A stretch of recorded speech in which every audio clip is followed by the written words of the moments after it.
شاهي عنز على قوس الشعر ورماكم. يا أهل اليمن وش قولكم ويماكم في بدع ما له شرع في دجماكم.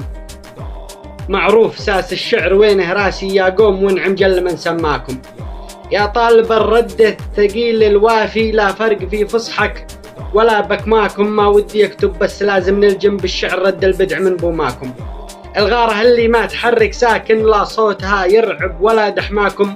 جيتك برد الصاعق المتفجر واهدم على قيصر بنا روماكم. الشعر ساسه في اليمن يا غاوي واسأل على هذا الخبر دهماكم. مالك ومال الشعر يا مستشعر واقبض على صوف الغنم جلماكم. تعقب وتعقب ثم تعقب شاعر يساوي 1000 من نعماكم. أنت وجرشب لو تبون الشهرة خذ لك علوم الطيب من هرماكم. خل اليمن لأهل اليمن وتوكل الطفل تكلم بشعر غماكم. لو كنت في بدعة